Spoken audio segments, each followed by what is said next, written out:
The movie begins showing a U.S. military convoy somewhere in a war zone in Iraq.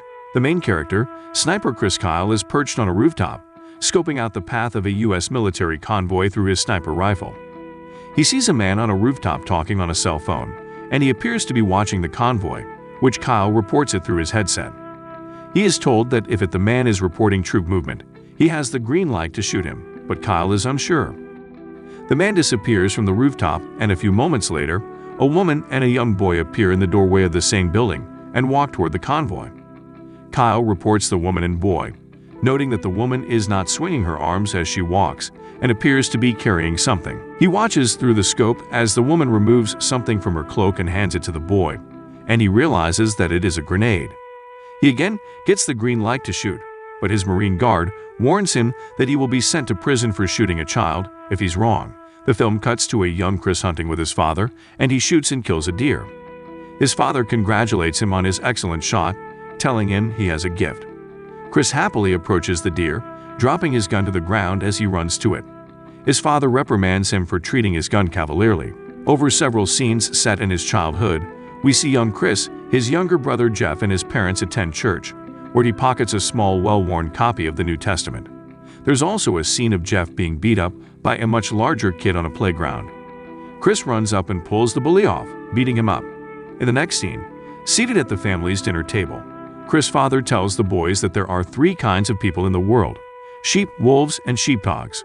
Sheep don't believe that there is evil in the world. Wolves are predators who commit evil, and sheepdogs are blessed with the aggression and bravery to protect the world from evil. The speech clearly makes an impact on Chris. Years later, Chris is competing in rodeos with his younger brother traveling alongside him. He returns home one night and finds his girlfriend in bed with another man. He hits the man several times and kicks him out before turning around to kick his girlfriend out. She complains that he abandons her every weekend to go to rodeos, believing himself to be a cowboy when he's just a failed farmer. As Chris and his brother watch TV, they see the news of a terrorist attack on the U.S. embassies in Tanzania and Kenya. Chris is angry that U.S. citizens are being attacked and feels compelled to do something to protect his country. He visits a U.S. Navy office and talks to the recruiter. The recruiter suggests that Kyle might be interested in the SEAL program and hands him a pamphlet, but Kyle remarks that he's not much of a swimmer.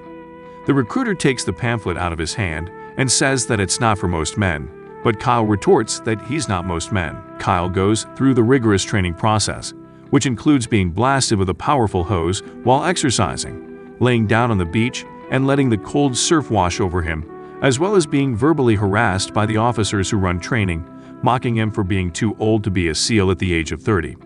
He also goes through sniper training, bringing in his hunting background. In the meantime, Kyle meets a woman named Taya at a bar one night. She tells him that she would never marry a SEAL, as her sister did but was cheated on and lied to constantly. She also challenges him at drinking shots, showing off how tough she is, but she ends up vomiting outside the bar.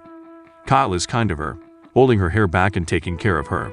He calls her repeatedly until she agrees to date him, and the relationship progresses. She asks him at one point if she ever thinks about who will be at the end of his gun, and he tells her that he just wants to protect his country. On their wedding day, he and his fellow SEALs receive word that they will be deployed to Iraq, which they celebrate.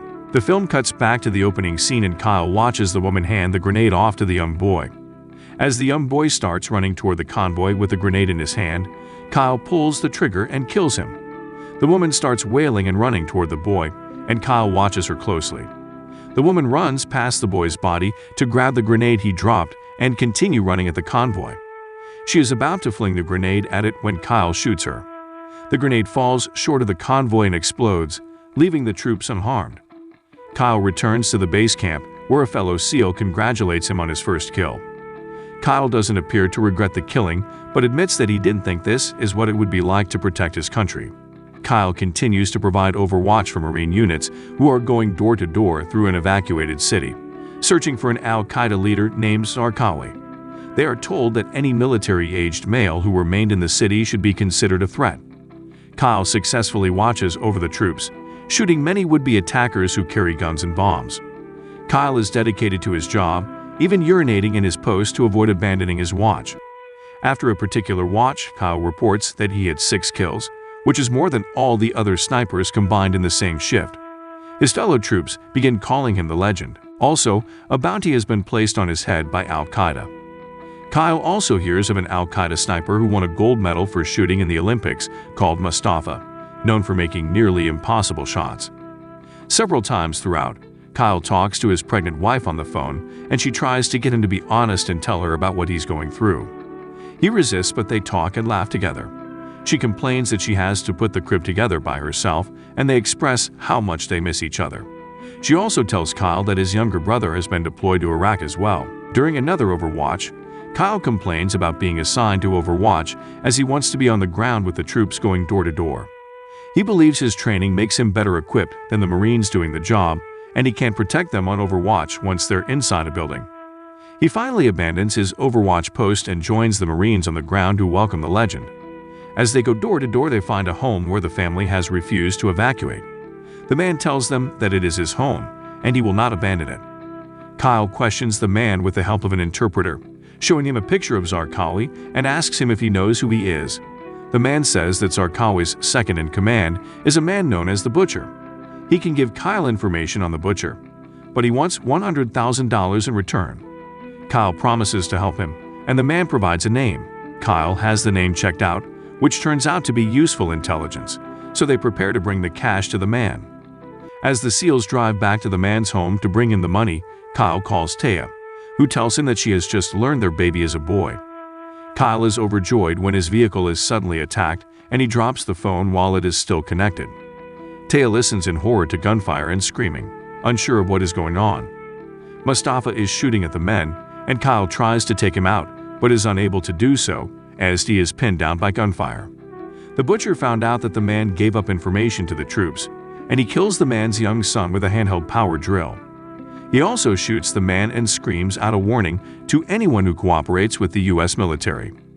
The Butcher and Mustafa both get away unharmed. More troops arrive, and Kyle and his men are able to get out safely. A few days later, the troops return and Taya tearfully reunites with Kyle. Kyle tries to adjust to life back at home.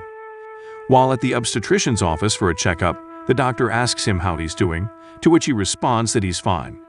She takes his blood pressure, which is slightly high. Both the doctor and Taya are extremely concerned about him, but Kyle brushes off their concerns and says he will take care of it.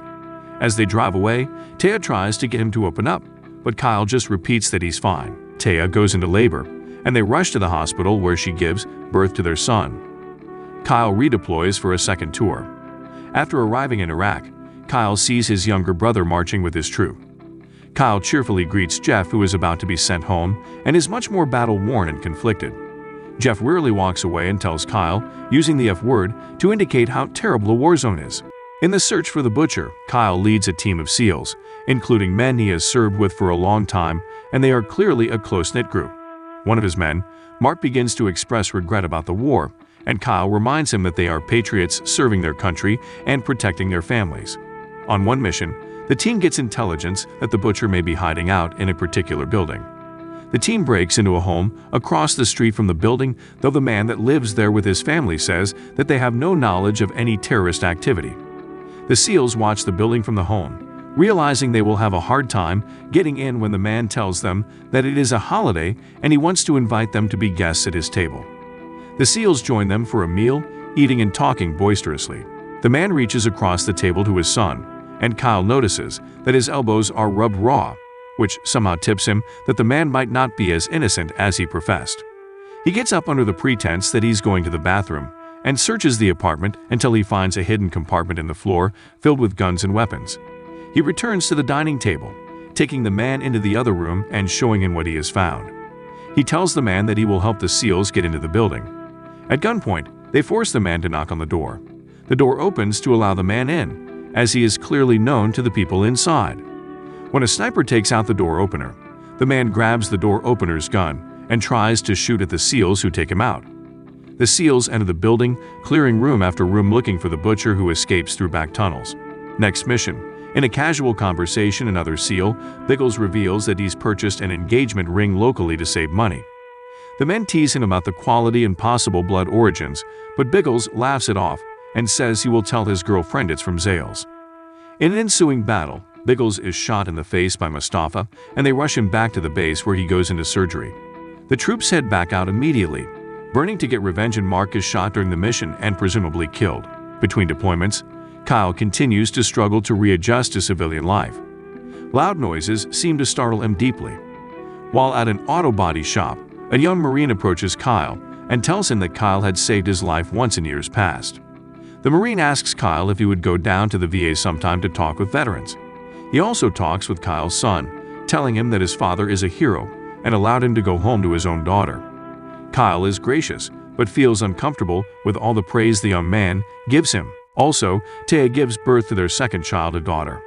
When Kyle visits the hospital, he sees his daughter in the nursery and she begins to cry. The nurse is handling another baby and doesn't immediately attend to Kyle's daughter, and he becomes increasingly agitated, screaming at the nurse. His wife bitterly remarks that he is missing his kid's childhood, and she has to create memories by herself. He argues that he is protecting the family and his country by doing his job, but Taya wants him to protect them at home. Before his fourth tour, Kyle still cannot connect with his family and his home life. He visits Biggles in the hospital, who seems to be in good spirits. Biggles shares that he is now engaged, having purchased a new ring that is actually from Zales, despite trying to warn his girlfriend that her life will be much more difficult being married to him. Kyle doesn't seem to comprehend what could be difficult about being married to a SEAL, saying she's lucky to be married to a patriot who fights for his country. Kyle still feels compelled to return to the war. He fights with his wife about it, with Taya demanding to know if he has a death wish. She says he's done his duty and it's somebody else's turn to go. She also tells him that if he leaves again, she and the children will not be waiting for him when he returns. He tries to smooth things over but deploys yet again. In camp, while talking with another SEAL, Kyle finds out that Biggles has died in a recent surgery. Kyle and his team are told that engineers are trying to construct a wall around the city, but a sniper keeps picking them off from over 1,000 yards away. Kyle believes it is Mustafa. The team is sent out despite an oncoming sandstorm. They head out into the city and take their places on a rooftop, aiming at the direction they believe Mustafa is shooting from. However, Mustafa moves quickly and shoots from a different angle, killing another soldier constructing the wall, causing the SEALs to scramble to change their setup. Kyle believes he's spotted Mustafa through the scope, though the rest of the team has a hard time believing him, as he's over 2,000 yards away. They don't think he can see Mustafa, let alone shoot him at that distance. Also, the team spots many insurgents walking around the building, and if Kyle takes a shot, it will alert them to the SEALs' location, where they will be vastly outnumbered. The leader calls in a response team from the base, which will take some time to arrive. They warn Kyle not to take the shot and endanger them all until they have backup. One of the SEALs encourages Kyle to take the shot if he believes he can do it. Kyle takes the shot, showing in slow motion, killing Mustafa. But the insurgents hear the gunshot and swarm the roof. The four SEALs try to conserve their ammo and take out the terrorists rushing in on them. The backup is on its way, but hasn't yet arrived, so the men are on their own. Kyle tearfully calls Taya and tells her that he's ready to come home. The men shoot their way off the roof as the backup finally arrives, as does the sandstorm. The men try to run into the vehicle, but they have little to no visibility, struggling to see the truck, shoot the insurgents and protect each other. 3 of the SEALs run into the truck bed, but Kyle falls behind when he's shot. They slow down for him, and he barely makes it back into the truck. Kyle returns home. He is still not connected to his home life. At a family barbecue, Taya catches him watching the TV intently as if it were on, when it is actually off. She tries to get him to join the party, and they watch the children play. A dog grabs the collar of a boy and is tugging at it. Kyle suddenly rips off his belt and grabs the dog as if he might beat or strangle it, until Taya cries out in horror. After meeting with a psychiatrist, helping him in readjustment to home life, Kyle finally regained himself, playing with his children and connecting with his wife. He teaches his young son to hunt, telling him that it's serious business to end a heartbeat. Taya tells him how proud she is of him for finding himself and finding his way back to his family.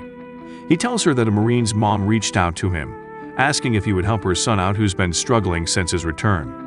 Kyle opens the door and an uneasy young man waits for him by his truck while Taya watches. The door closes and the final credits reveal that the troubled young Marine killed Chris Kyle along with Kyle's friend while they are trying to help him. Thanks for watching.